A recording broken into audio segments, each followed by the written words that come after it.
네, 안녕하세요. 어, 오늘은 응급처치 4주차 강의 시작하겠습니다. 오늘은 이렇게 해가 뜬 아침에 일단 오전에 강의하기 전에 그래도 이 응급처치 관련된 녹화를 하고 오전 강의에 가려고 하고 있습니다.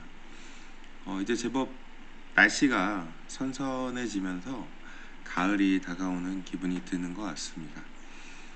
지금 일교차가 좀 심한 편이기 때문에 다들 외투 잘 챙기셔서 새벽이나 밤에나 아침에 추위 느끼지 마시고 감기 걸리지 않으시고 잘 가을을 맞이하셨으면 좋겠습니다. 이렇게 또 이렇게 아침에 촬영하다 보니까 상당히 제 연구실에는 새소리도 나고 상당히 상쾌한 기분으로 하루를 맞이하고 있습니다. 모두들 아픈 곳 없이 잘 이 강의를 잘 수강하셨으면 좋겠고요. 그래도 이 응급처치법이라는 강의를 통해서 최근 현직 응급센터에 있는 의사들이 조치하는 방법이나 혹은 병원을 가야 될지 혹은 119에 전화를 해서 바로 이멀전시라고 하죠. 구급차를 타고 바로 처치를 해야 되는지 전문적인 의료 기술이 필요한지 그 부분에 대해서 우리가 판단하는 기준에 대해서 생각해 볼 수 있고 119를 불러서 응급차가 오기 직전까지 골든타임이라고 하죠. 소중한 아주 중요한 시간을 놓치지 않고 적절한 조치 대응을 한다면 뭐 인사사고나 최악의 상황까지 가는 것을 사전에 막는 그러한 취지가 있기 때문에 이 응급처치 강의를 통해서 일상생활 그리고 지금 군 복무를 하고 계신 이런 분들에 위해서 준비한 내용입니다. 사실은 한번 이렇게 대면 수업이라도 했으면은 제가 어떠한 대상자인지를 대해서 조금 파악이 됐었을 텐데 오리엔테이션 강의부터 온라인으로 하다 보니 사실 저는 개인적으로 상당히 궁금합니다. 어떠한 이 강의를 듣고 계시는지 대상자들이 좀 궁금한 상황이긴 한데 그래도 좀 얼굴을 뵙고 같이 좀 소통도 하고 최근 이러한 내용이 있습니다. 이렇게 좀 대화도 하면서 한 게 개인적으로는 좋은데 그런 부분은 조금 아쉬운 비대면 강의에 조금 아쉬운 점인 것 같습니다. 이메일 주소가 제가 레저비즈니스 경민 ac.kr로 언제든지 이메일 보내주시거나 아니면 제 연락처 010-2886-4776으로 문자든 전화 남겨주시면은 강의 관련해서 피드백 주셔도 좋고요.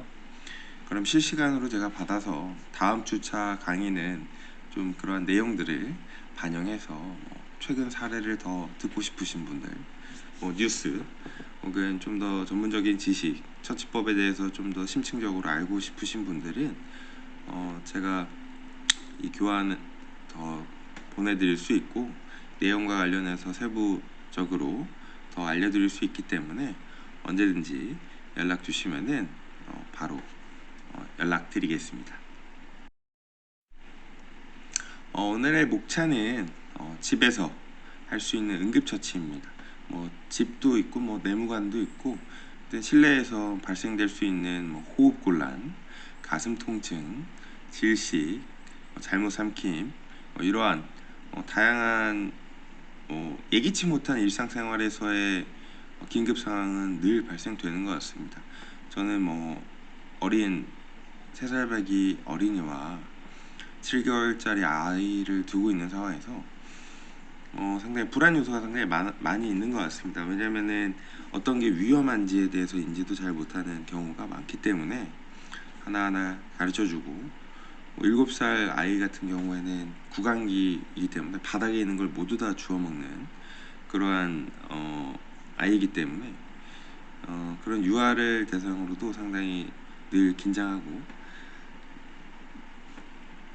이러한 응급 상황에 대해서 좀 저는 개인적으로 좀 중요하다라고 생각이 듭니다. 왜냐면은 이러한 호흡곤란 같은 경우는 발생이 되면 아무래도 언어 표현을 못하는 상황, 그러니까 어린 유아도 완전 깐난뱅이, 이제 엄마 아빠 아는 애기들은 의사 표현을 못하는 상황에서는 어떤 게 문제인지를 빠르게 파악하고 어떠한 증상인지를 캐치한 다음에 조치를 해야 하기 때문에 맥락은 좀 비슷하다라고 개인적으로 생각이 듭니다. 호흡곤란이 온 인원이 이야기가 대화가 통하지 않기 때문에 가슴 통증 또한 마찬가지고요. 질식 또한 뭐 대화가 통하지 않죠. 그럴 때는 그 증상만 보시고 빠르게 판단하시고 그 후에 온전하지 못한 의식을 갖고 있는 인원한테 어떻게 응급처치를 해야 되는지에 대해서 같이 알아보고 어떻게 해야 좀 효율적인지에 대해서 같이 대화해보는 시간 갖겠습니다. 저는 개인적으로 20대 때 그 아끼는 후배가 간질 환자였습니다. 그래서 좀 전날 과음을 하기도 했었고 다음날 아침 일찍 오전 스케줄 때문에 후배랑 같이 이동을 하다가 후배가 추운 날이었습니다. 추운 날 정장 입고 혈액순환이 되지 않은 상황에서 쓰러지는 걸 제가 받았던 기억이 있어서 간질 환자 같은 경우에는 정말 시선이 위로 돌아가면서 그냥 그대로 그냥 그대로 뻗어버리기 때문에 저도 상당히 피곤한 상태에서 정장 입고 이렇게 좀 경직된 상태에서 간질 환자를 제 손으로 직접 받고 차가운 땅바닥에 누워있는 간질 환자를 어떻게 대처해야 될까? 그때 좀 많이 당황했었습니다. 좀 20대 초반이기도 했었고 경험치가 많지 않았던 상황에서 본능적으로 받았고 뭔가 머리를 딱딱한 대리석에 부딪히면 안 된다라는 무의식적인 행동으로 머리를 받았고 옆으로 눕힌 상태에서 뭔가 본능적으로 목을 조이고 있는 넥타이도 풀고 단추 풀고 뭔가 혀가 말려 들어간다라는 생각이 잘못 들어서 기도 확보하고 그 다음에 바닥이 차다라고 판단해서 인원들 같이 있는 인원들이랑 같이 들어서 소파 위에 올려서 119 바로 신고하고 의식 돌아올 때까지 옆에서 회복 자세로 좀 기다렸었던 기억이 아직도 생생한데 정말 간질 환자나 호흡 곤란 이러한 인원이 옆에서 발생이 되면은 당황하기 마련인 것 같습니다. 그래서 한번 같이 조금 천천히 어떠한 좀 그런 시그널이라는 게 좀 있습니다. 그래서 저도 이게 쓱 쓰러질 때 큰일 났다라고 저는 본능적으로 느끼고 받아서 바로 머리부터 떨어졌으면 아마 뇌출혈이나 뇌진탕 이러한 증상 보일 수도 있었는데 그걸 제가 그래도 바로 머리가 땅에 떨어지기 전에 제가 손등으로 받아서 충격을 완화했고요. 넘어지는 몸을 정말 그냥 고목 쓰러지듯이 나무 쓰러지듯이 그냥 이렇게 떨면서 그냥 팍 쓰러지기 때문에 간질 환자는 또 이게 만성이라고 합니다. 그래서 되게 치료할 수도 없고 그 부분에 대해서 상당히 미리 인지하시고 조금 당황하지 않고 같이 알아보는 시간 가지겠습니다. 네, 집에서 할 수 있는 응급처치입니다.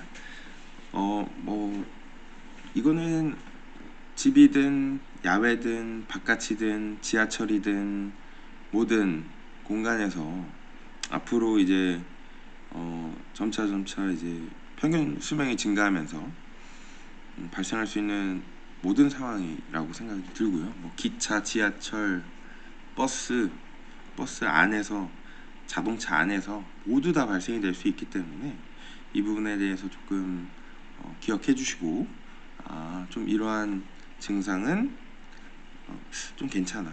바로 119 안 불러도 되고 병원 다음날 병원 가도 돼. 이러한 판단의 기준을 좀 생각하시고 그 다음에 어떤 처치를 하는 게 가장 이상적인 조치였는지, 응급처치였는지, 응급처치일까? 약간 이러한 질문을 한번 가지시고 시간을 보내주신다면 이게 정말 이 50분이라는 시간이 한 사람의 생명 혹은 수십 명, 수백 명의 생명을 살릴 수도 있다라는 사명감을 전 개인적으로 갖고 있습니다. 네, 조금 자극적인 사진을 저는 좀 이렇게 처음에 넣으려고 많이 노력하고 있습니다. 그래야지 이제 퇴근 후에 피곤하신 보시는 분들을 위해서 좀 확 이렇게 사진이 좀 자극적이어야지 이거 진짜 좀 필요하다라는 생각을 해서 저도 막 이 검색을 통해서 호흡곤란 사진 좀 어떤 걸 넣으면 좋을까 이렇게 좀 저도 고민을 많이 합니다.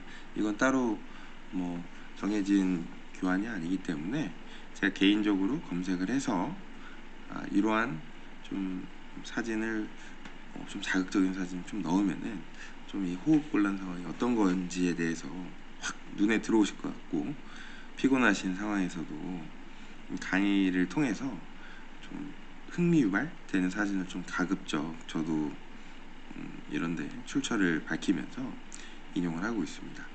그래서 호흡곤란은 숨길 막힘이라고 좀 표현했고요. 혹은 뭐 신부전, 폐렴을 통해서 호흡이 제대로 이루어지지 않는 상황을 이야기합니다. 숨길은 윗 숨길과 아랫 숨길로 나뉘며 보통 윗 숨길에 문제가 발생이 돼서 호흡곤란 상황에 처하게 됩니다. 그래서 윗 숨길은 목소리가 나오는가로 확인할 수 있습니다. 그럼 이 말을 역설적으로 생각해 보시면은 목소리가 나오지 않으면 윗 숨길에 문제가 생겨서 이 말은 말로 표현을 하지 못합니다. 이렇게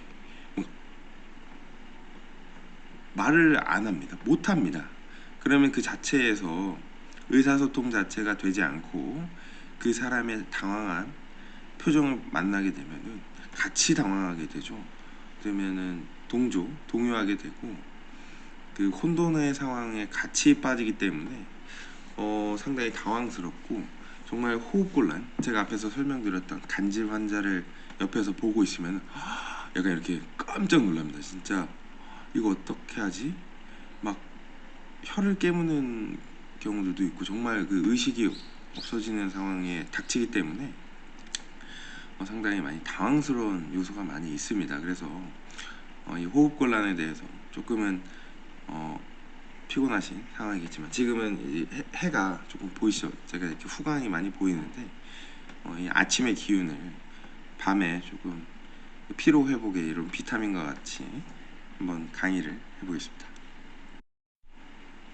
네, 그래서 제가 계속 강조하는 포인트는 병원을 가실지 아니면은 정말 이건 급한 상황이라 구급차를 부르실지, 이 판단의 근거가 상당히 중요한 것 같습니다. 그래서 호흡곤란이 나타났을 때는 이미 중증, 심각한 상황, 경증이 아닌 중증으로 진행된 경우가 많아서 무조건 진찰을 받는 것이 원칙입니다. 그러니까 호흡곤란 상황이 한번 발생이 되면은 무조건 병원을 가시던가 혹은 구급차를 부르셔서 조치를 취해야만 합니다. 호흡곤란 왔다가 사실 괜찮은데? 하고 그냥 가셨다가 이 호흡곤란이 다시 재발할, 그리고 혹시 수면 중 자고 있는 상황에서, 모든 사람이 의식하지 못하고 있는 상황에서 갑자기 혼자 호흡곤란이 발생되고 기도폐쇄가 되고, 그러면 뇌로 가는 혈류가 바로 막히고 5분 만에 뇌사 사망에 이르기까지 발생되는 경우가 오기 때문에 호흡곤란 증상을 한 번이라도 보시면은 그거는 바로 병원을 가셔야 한다라고, 혹은 좀 주의를 요한다라고 말씀드릴 수가 있습니다. 그래서 저도 또 관절 환자를 예를 많이 드는데 상태를 계속 관찰해야 됩니다. 한번 호흡곤란이 일어난 상황은 중증이라고, 좀 심각한 상황이라고 생각하시고 진료를 받아야 할 때 바로 응급차를 통해서 가시거나 이 판단을 하셔야 됩니다. 그냥 안일하게 호흡곤란 한번 왔다가 또 괜찮은데 이 정도는 괜찮겠지 생각하시는 순간 정말 돌이킬 수 없는 사건이 발생될 수가 있습니다. 그래서 무조건 병원 진찰이 원칙으로 의사들은 무조건, 이건 어떻게 보면은 권유가 아닌 필수, 필요도 아닌 필수라고 강조를 합니다. 그래서 구급차를 부르는 상황은 목소리가 안 나오는 경우, 침을 못 삼키는 경우, 그러면은 이 구강이나 목 쪽에 문제가 생겼다, 혹은 많이 부었다 라는 시그널이, 침을 못 삼키는 경우는 상당히 많이 부어서 기도폐쇄까지 발생할 수 있다라는 시그널이고요. 그래서 어깨를 사용해서 호흡하는 경우도 상당히 이미 그냥 자가 호흡이 불가능할 정도로 이건 심각한 상황이기 때문에 어깨까지 이용해서 어떻게 보면 횡격막을 올렸다 내렸다 하는 동작인데, 이거는 정말 심각한 상황이라고 생각하시면 됩니다. 그리고 걸을 수도 없이 주저앉아서 제자리에서 걷지 못하는 상황은 호흡이 제대로 이루어지지 않고 내려가는 혈류 그리고 산소량이 급격하게 떨어지면 의식이 희미해지고 쓰러지고, 그러면은 정말 돌이킬 수 없는 상황이 발생됩니다. 그러면은 호흡이 제대로 되지 않으면 심정지까지 오게 되고 CPR 그리고 인공호흡까지도 해야 하는 상황이 발생됩니다. 그래서 가슴 통증 등 다른 증상까지도 복합적으로 정말 막 그 통증 호소하면서 그냥 쓰러지는 경우는 바로 119 부르시고, 그래도 기도 확보하시고 호흡이 계속 이루어지는지, 그리고 심박수가 계속 유지되고 있는지, 그런 걸 옆에서 계속 체크해야 됩니다. 정말 심각한 상황이기 때문에 그거를 지속적으로 체크하는 게 그러한 상황을 목격한 자가 저는 필수적으로, 의무적으로 한 사람의 생명을 끝까지 케어해야 된다라고 감히 말씀을 드릴 수 있습니다. 네, 그래서 조금 지루하시니까 같이 이렇게 만화를 통해서 한번 알아보시면 좋습니다. 이러한 이제 대한민국도 이제 초고령화 사회가 진입되면서 어르신분들이 이렇게 호흡을 곤란해하시는 경우가 있습니다. 이렇게 하하 하면서 호흡 자체가 힘들어 하시는 경우가 있습니다. 그때 눕히면 안 된다 라고 합니다. 이때는 눕히는 것보다는 세워서, 상체를 세워서, 무조건 여러분들이 응급처치를 배우셨기 때문에 힘드시면 누우세요가 아닌 상체를 세워서 어떻게 보면은 폐와 기도를 확보를 하는 게 오히려 기도 폐쇄를 막을 수 있다라는 정말 중요한 처치죠. 그냥 누우세요 이게 아니라 뭔가 구급차를 바로 부르고 1분 1초 목소리가 나오지도 않는 상황을 보면은 거기 어느 분, 빨간 옷 입은 분, 셔츠 입은 분, 혹은 모자 쓰신 분, 검은 티 입은 분, 바로 119 신고해 주세요 라고 정확하게, 어떻게 보면은 심리학적으로 어떻게 보면은 타인에게 군중 심리가 발생되면은 아무도 신고하지 않습니다. 누군가 신고하겠지, 어떻게, 이렇게 그냥 방관하고 지켜보기만 하기 때문에 거기에 어느 분 119 당장 신고해 주세요 하고 바로 환자 케어를 해야 됩니다. 예를 들어서 심정지가 발생되면은 어디 분 AED 자동 심장 충격기 가져와 주세요, 이렇게 빠르게 어떻게 보면은 관제센터가 되셔서 지도관의 역할을 하셔야 됩니다. 그래야지만 군중 심리를 명확하게 인원을 지정해서 조치를 취하시는 게 환자를 살릴 수 있는 유일한 대책입니다. 그 다음 그림과 같이 네 번째 그림이 상당히 중요한, 이 그림만 기억해 주시면은 호흡 곤란 오신 분들에게 가장 적절한 조치를 취하실 수 있습니다. 몸을 세우고 등에 쿠션을 받치게 해서 조금 편안한 자세로 릴렉스 할 수 있게 하고, 호흡이 제대로 이루어질 수 있게 안정시킬 수 있게.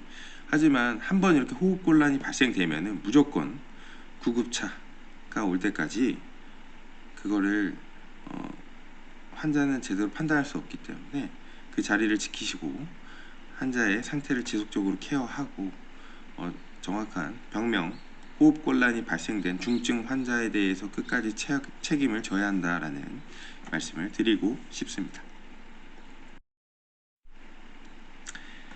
네, 그래서 저도 조금 알아봤던 것 중에 하나가 병원을 가야 한다, 병원을 가야만 한다라는 말씀을 제가 서두에서 드렸던 이유 중에 하나가 아스피린 천식이 있습니다. 그래서 저도 이건 좀 제가 알아본 내용인데요. 교재에는 없는 내용입니다. 그래서 아스피린 복용 직후부터 2시간 이내에 발생이 되고요. 콧물분비, 호흡곤란이 나타나고 종종 중증이 되어 사망하는 경우가 발생이 됩니다. 이거는 약품에 의해서 내부적으로 발생이 되는 거기 때문에 저희와 같은 일반인들은, 전문적인 의사의 지식이 없는 인원들은 이 분이 어떤 걸 드셨는지, 어떤 약을 복용하고 있는지, 혹은 그 복용한 약이 잘못됐는지, 과다 복용하셨는지, 혹은 복용을 안 하셨는지, 그러한 것을 알 수 있는 방법이 없습니다.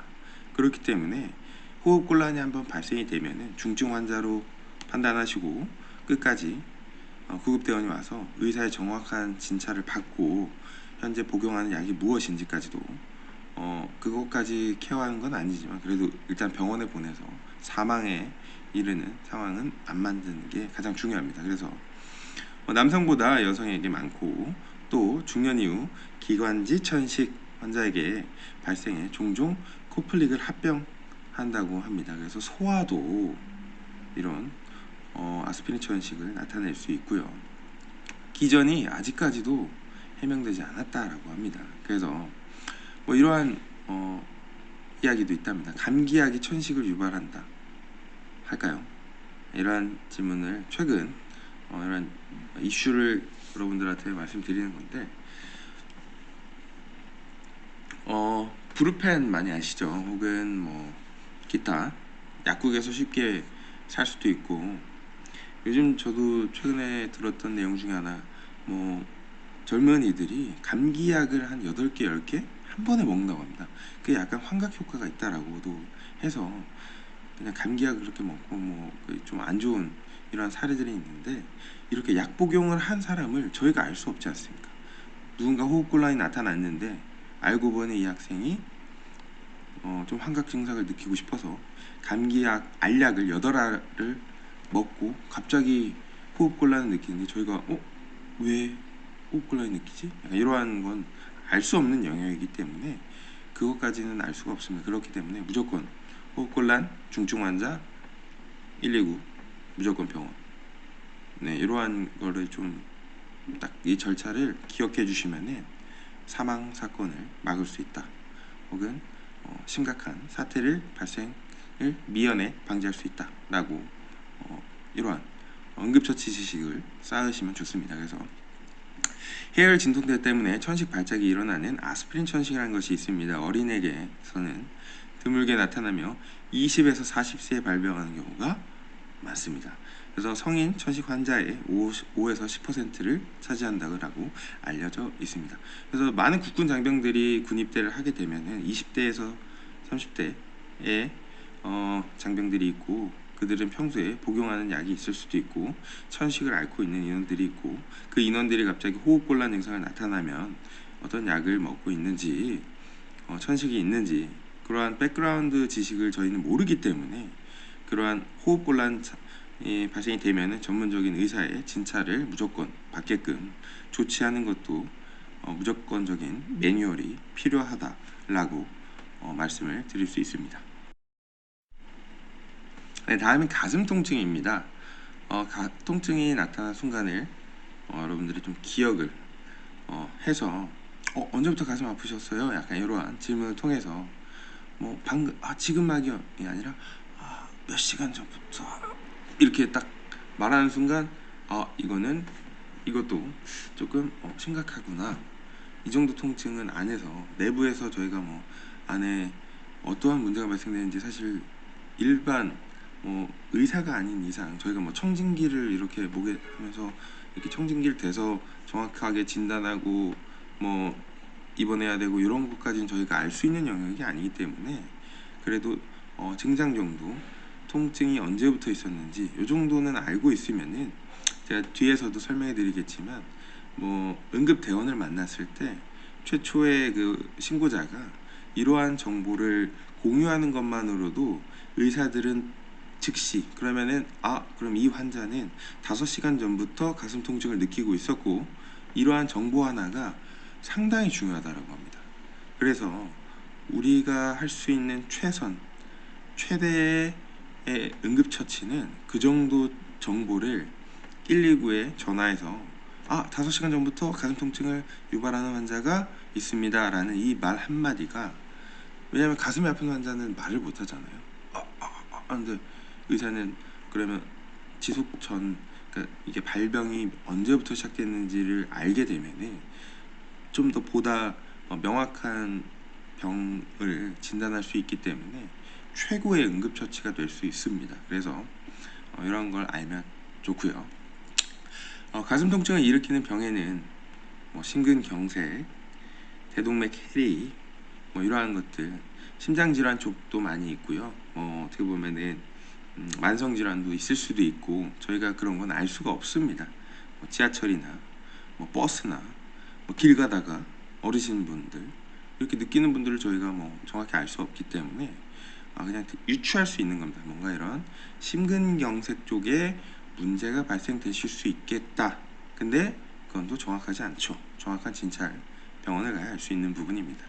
흉부, 혹은 주요 장기인 심장의 문제, 혹은 폐의 문제, 대동맥의 문제, 식도에서도 문제가 낼 수가 있죠. 안에 이 가슴 쪽에는 이 식도도 있기 때문에 위궤양성 식도염을 앓고 계시는 분들 수도 있고, 전날 과음하셔서 그냥 아주 경미한 증상일 수도 있고, 이건 저희가 알 수 있는 방법은 없습니다. 그래서 근육뼈, 신경에서 온 통증이 있을 수도 있습니다. 그냥 예를 들어서 스포츠 활동하다가 어디 맞으셔서 그래서 통증이 느끼실 수도 있고, 그건 저희가 알 수 있는 방법이 없기 때문에 대략적으로 유추할 수 있고, 그 사태의 심각도를 보시고 병원을 가시는 것을 권유해 드릴지, 아니면은 바로 119 센터에 전화해서 어떠한 조치를 취하고 있을 때 이 사람의 생명을 유지할 수 있는 최소한의 조치라고 생각이 듭니다. 그래서 여기에서 제가 또 앞에서 설명했었던 AED, 자동심장 충격기도 필요한 상황, 그러니까 심정지의 상황까지도 발생될 수 있기 때문에 환자 상태를 정확히 인지하시고 생각하시면서 이런 것도 호수에 쓰러진 사람한테 AED, 자동심장 충격을 통해서 심정지 상황을 개선하고, 호흡이 없다면 호흡까지도 인공호흡을 통해서 생명을 살려야 합니다. 대부분 CPR 교육만 하실 때 그냥 심정지 상태에서 CPR만 하는 것과 이러한 다양한 사례를 알고 그거에 대해서 좀 더 아시는 것도, 그냥 막연하게 CPR 배우시고 인공호흡 하시는 것보다 저는 개인적으로 이러한 배경 지식, 백그라운드, 이런 이론적 배경에 대해서 좀 더 레퍼런스에 대해서 생각하신다면, 저는 오히려 이 응급처치 시간이 여러분들의 그런 그 지식을 좀 더 높일 수 있는, 다양한 그런 걸 좀 높일 수 있다라고 개인적으로 생각이 듭니다. 죄송합니다. 이 머리가 좀 요즘 좀 정리가 좀 잘 안 돼서 잠시 머리 정돈했습니다. 심근경색 증상에는 또 어떤 것이 있나요? 저희 아버지께서도 오랜 시간 동안 심혈관 질환을 많이 앓으셨고 부정맥도 있으셔서 제가 좀 이쪽에 관심이 많이 있습니다. 그래서 좀 가슴 통증 많이 느껴하십니다. 이렇게 계속 옆구리를 만지시면서 이게 부정맥 보면은 심장 안에는 스파크 같은 그게 있어서 이렇게 심장을 뛰게 하는 그게 있는데, 부정맥 같은 경우에는 이 신호가 탕 이런 식으로 이 스파크가 주기적으로 이렇게 뛰지 않고 탕 이렇게 좀 늦게 뛰는 경우가 있습니다. 그래서 한번 이거는 어떠한 건지 한번 같이 알아보시면은 목구멍 통증, 치통, 턱의 통증, 어깨 통증 또한 심근경색으로 인해서 갑자기 치통, 턱, 어깨가 혈액이 어떻게 보면은 잘 순환이 되지 않는 심근경색의 통증일 수도 있다. 이걸 관련통이라고 한다고 합니다. 그래서 심장을 지배하는 신경 가까이에는 다른 부위의 신경도 주행하고 있는데 뇌가 착오를 일으켜 다른 부위가 아픈 것으로 인식을 해서 사실은 심장 쪽이 아픈데 심근경색이 있는데 이게 뇌가 착오를 일으켜서 어떻게 보면은 관련 부위가 아니라 옆에 부위가 아프다라고 통증을 호소한다라고 합니다. 그럼 일반인들은 사실 저 갑자기 목구멍이 아파요, 치통이 아파요 이러면은 저희는 이쪽에 문제가 생겼다라고만 생각을 하죠. 근데 알고 보니까 심근경색으로 통증의 원인이 정밀 건강 검진을 받아보니까 이거는 뇌가 착오를 일으켜서 사실은 심근경색입니다 라고 이렇게 정확한 진단을 할 수가 있습니다. 그래도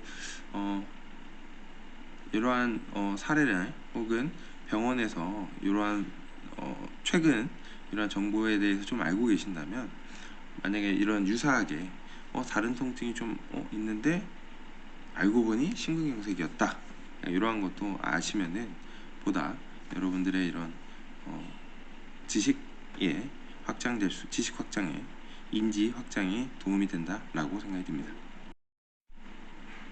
네, 그래서 이 판단의 계속 기준에 대해서 늘 말씀을 드리는 건데요.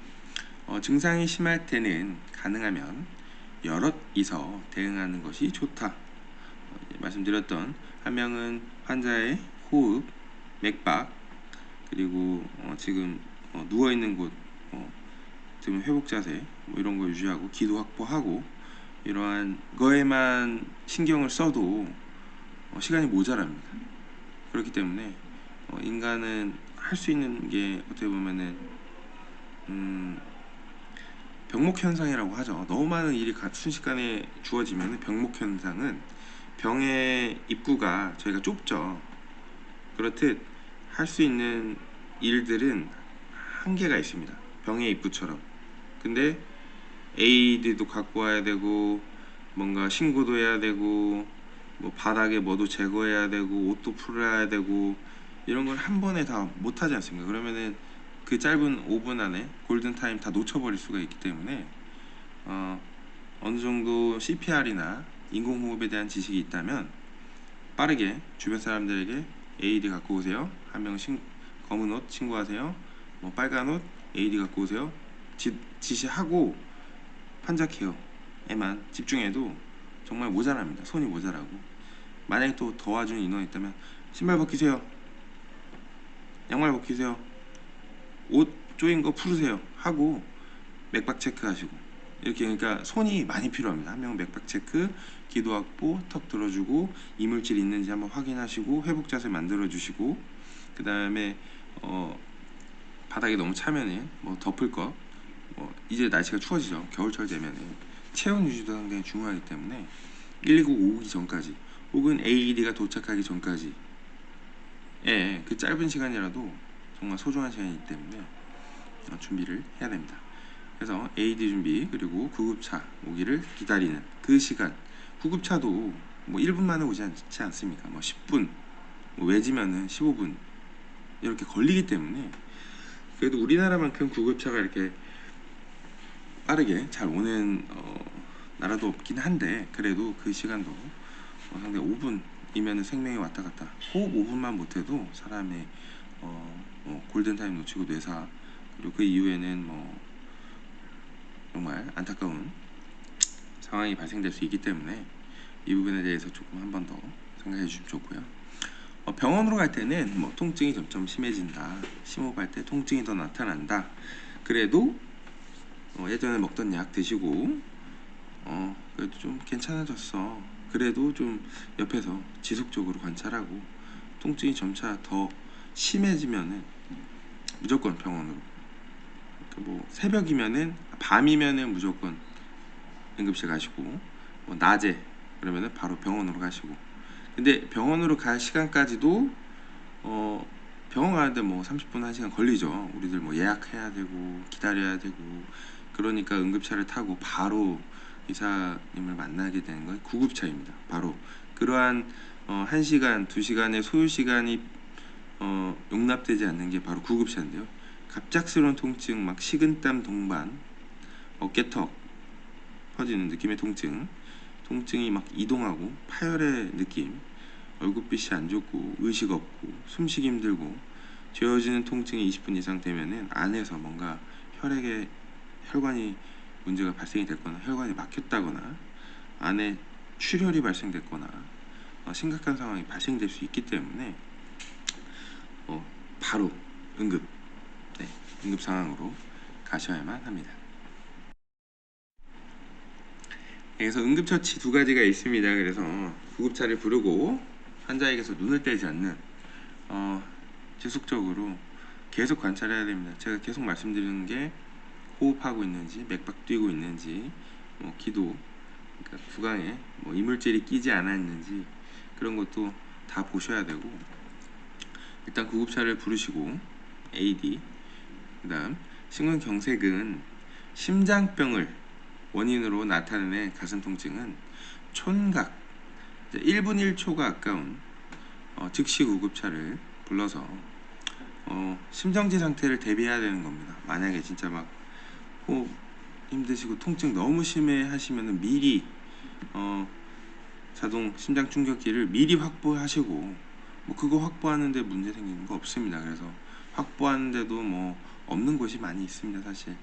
그래도 내부에 자동 심장 충격기가 어디 있는지 위치 정도만 파악해 주시면은, 거기 빨간색 입으신 분 2층 복도 끝 왼쪽 끝에 가서 자동 심장 충격기 가져오세요 이러면은 이게 10분 걸릴 걸 3분 만에 5분 만에 바로 가져올 수 있기 때문에 CPR보다 AED를 통해서 즉시 심정지를 다시 심을 뛰게 하는 이러한 조치가 가능합니다. 그래서 편안한 자세를 취해야 한다. 저도 그때 간질 환자 발생됐을 때 저도 모르게 그냥 너무 답답해 보였어요. 정장이. 저도 그랬고, 그래서 쪼이는 것들을 다 풀어야겠다. 그래서 단추 풀고, 신발 벗기고, 양말 풀고, 허리띠 빼고, 허리 풀고, 단추 바지 살짝 풀어버리고, 그렇게 뭔가 혈액순환 안 될 것 같은데 그냥 저도 모르게 풀어주고, 의자에 앉거나 눕는 등 본인이 가장 편한 자세. 간질 환자는 의식이 없습니다. 그래서 회복 자세 하면서, 그때 좀 추웠던 12월 계절이었기 때문에 찬 대리석에 있었던 환자를 다들 도와주세요 해서 소파 위에 올렸던 기억이 아직도 생생합니다. 그래서 간질 환자가 발생됐을 때 정말 아직도 저한테는 아픈 손가락과 같은 동생이기도 합니다. 지식입니다.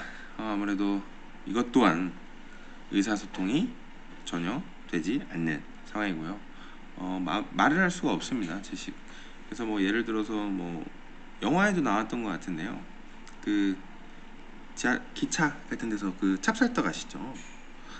찹쌀떡 같은 거 잘못 드시다가 이게 맛있어 하시다가 그 쫀득쫀득하고 점성이 강하고 그 어떻게 보면은 그 침의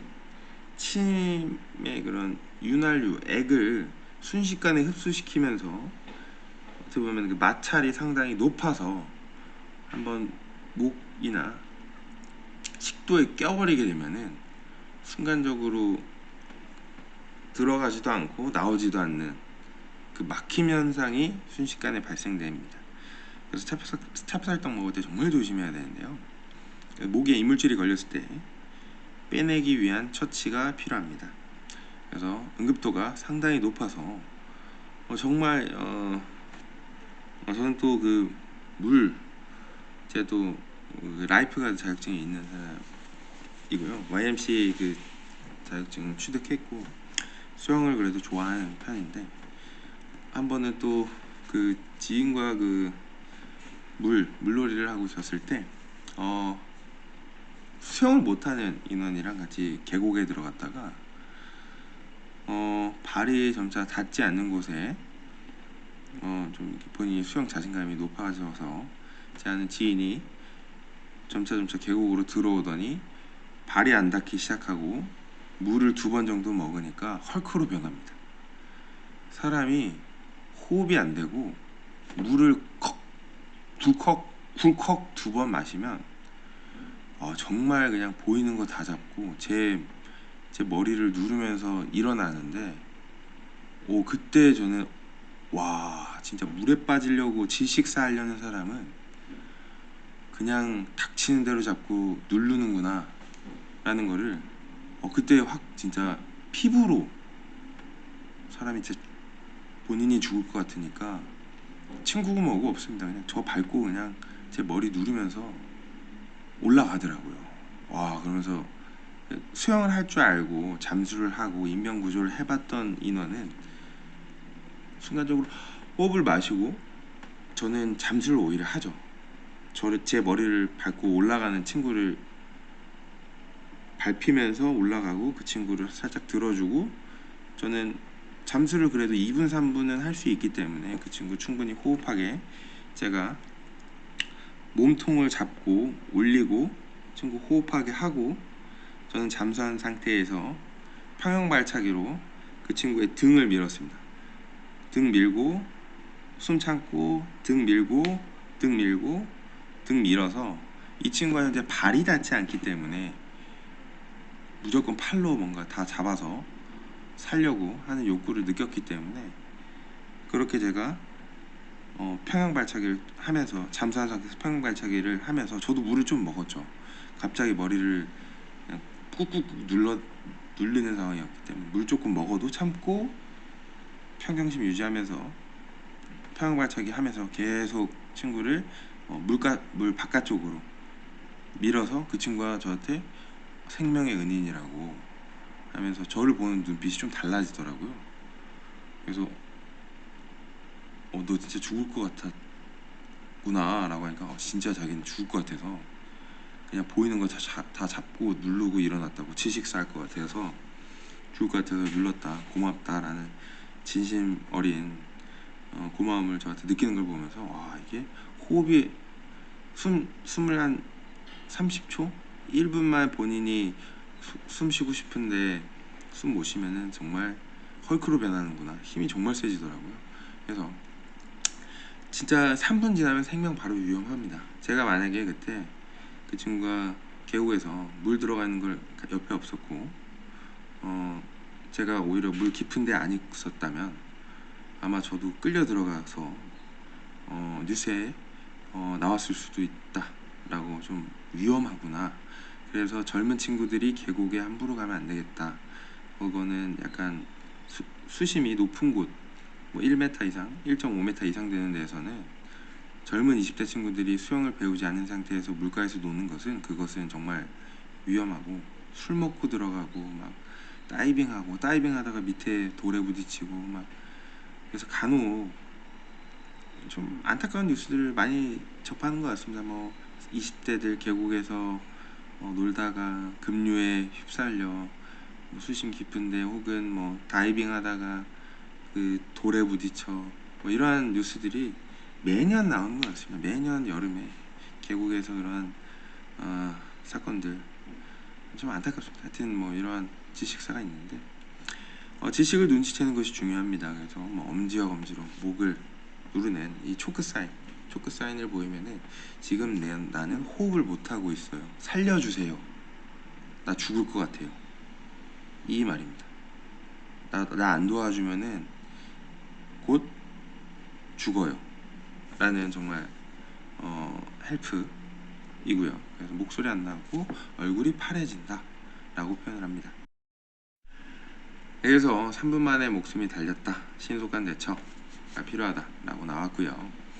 그래서 지식원자임을 직감했다면 다음 순서도 응급처치가 필요합니다. 그래서 불렀는데 반응이 있으면 yes 기침을 유도하고 등 두드리고 이물질 토해내게 그냥 일반 저희가 일상생활에서도 뭐 먹다 하면은 막 두드리죠. 네, 아주 그냥 라이트한 가벼운. 그래서 손바닥 아래 쪽 끝으로 좌우 어깨뼈의 가운데를 힘껏 쳐서 토해내게 하는 겁니다.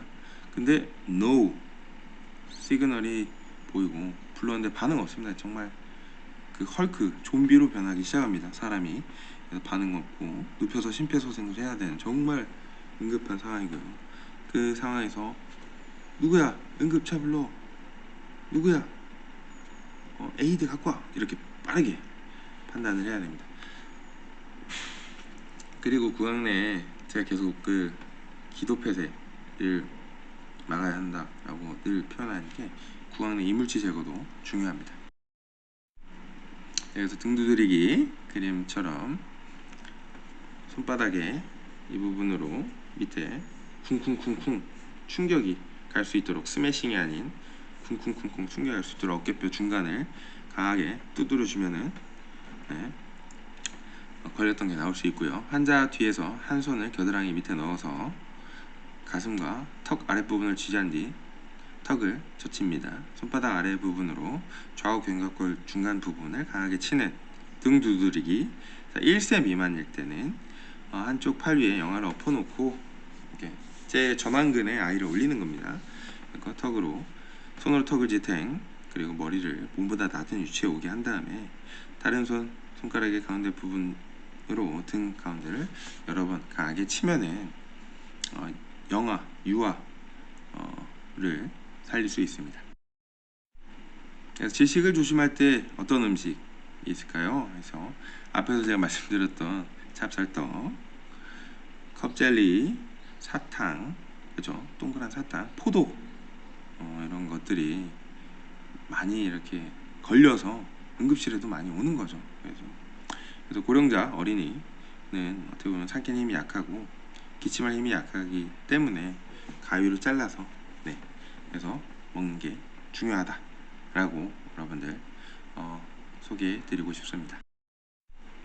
그래서 질식사고 대처법으로 등 두드리기로 이물질이 나오지 않을 때는 이런 방법으로 하임리법이라는 게 있습니다. 그래서 이 분이 상당히 유명하신 분인데요.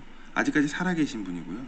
그래서 해외 사례에서 하임리 그 뉴스도 재밌는 뉴스가 있습니다. 하임리 이 법을 만드신 분이 하임리법을 사용하거나 하임리를 시술했거나 이러한 사례 뉴스도 재밌는 뉴스가 있는데 한번 보시면 좀 정말 유용한 방법입니다.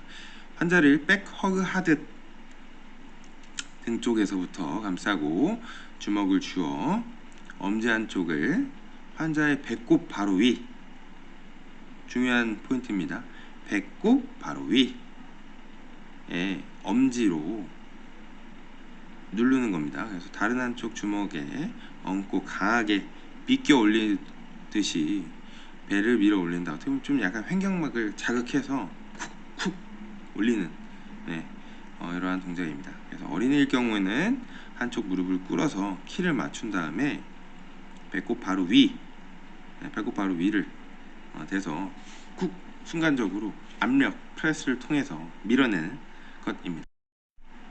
그래서 임산부의 경우에는 가슴 밀어내기, 그래서 환자 뒤에서 팔을 둘러 명치에 주먹을 꽉 대고요. 왜냐면은 태아가 있기 때문에 배를 누르면 안 되는 겁니다. 그래서 주먹이로 다른 한 손을 얻어 재빨리 몸쪽으로 밀어 올린다 라는 하임리 응용법이 있고요. 1세 미만일 때는 한쪽 팔 위에 영아가 위를 보게끔 눕히고 손바닥 전체로 뒤통수 부분을 잡아주고요. 머리가 몸보다 낮은 위치에 오도록 하고 다른 한 손에 손가락 2개, 검지와 중지로 그리고 중지와 약지로 가슴 한가운데를 여러 차례 누르면 질식을 예방할 수 있습니다. 잘못 삼킴입니다. 그래서 토하게 하려다가 오히려 다칠 수도 있다 라고 표현을 하는데 이거는 저희가 이제 시간 관계상 다음 시간에, 왜냐하면 저희가 이게 50분이 넘어가게 되면은 여러분들이 아무래도 그래도 강의 시간 50분이 가장 적당하다라고 많이 표현해 주시기 때문에 이 세 가지 정도 파트에 대해서 이 배경 지식을 쌓아주시고, 그 다음에 어떻게 하면은 최고의 응급처치, 그러니까 구급차가 오기 전에 최상의 조치를 취하는지에 대해서만 인식해 주시고 기억해 주신다면 아마 보다 유용한 시간이 되지 않을까 생각이 듭니다. 그래서 50분이라는 시간 동안 강의를 이렇게 시청해 주셔서 진심으로 감사드리고요. 다음 차수에는 잘못 삼킴부터 소개하면서 강의를 하겠습니다. 네, 지금까지 고생 많으셨습니다. 감사합니다.